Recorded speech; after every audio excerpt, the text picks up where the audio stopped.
If you work in Indian IT, if you've been laid off, benched, or quietly anxious, or if someone at home keeps asking, "Is it finished?"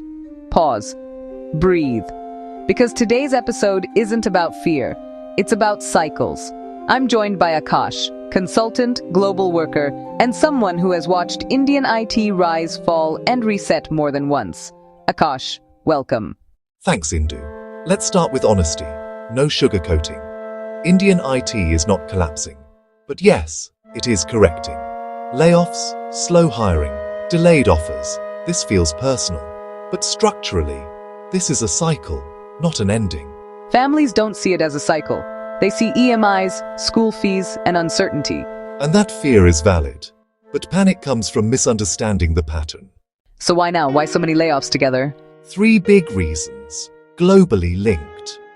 First, US and European companies slowed spending. When clients pause, Indian IT vendors feel it instantly. Second, overhiring happened post-COVID. Everyone hired for growth that didn't fully arrive.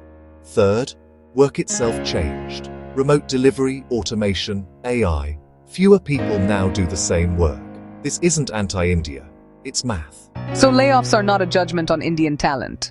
Not at all, they're a budget reset. People keep saying there are no jobs. Is that true?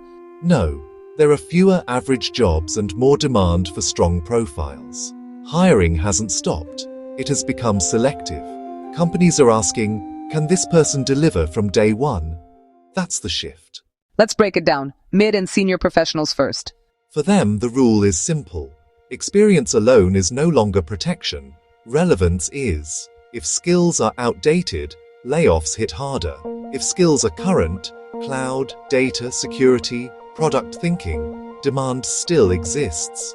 Stability now comes from adaptation, not tenure.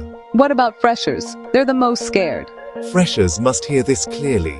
The old campus placement safety net is weaker, but the opportunity to grow faster is stronger. Those who build skills early, do real projects, intern smartly, they'll survive. Those who wait passively, they'll struggle. This isn't cruel, it's competitive. Families often ask, should our child still choose IT? IT is still viable, but not blindly. Families must stop treating IT as a guaranteed government job replacement. IT rewards learning speed now, not just degrees. Support flexibility, not just stability. Let's connect this to the global picture again. Layoffs here, hiring elsewhere. How does it balance out? Perfect question. US companies reduce costs. Indian IT feels pressure, but global demand doesn't vanish. It shifts to efficiency.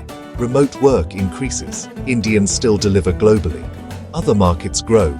New contracts emerge. One party slows. Another adjusts. Overall energy stays the same. History shows this. Every downturn in IT was followed by a sharper upturn. Practical guidance time. What should people actually do right now? 3 grounded moves. Stop doom scrolling. Start skill stacking. Prepare for shorter roles, not lifelong ones. Build visibility.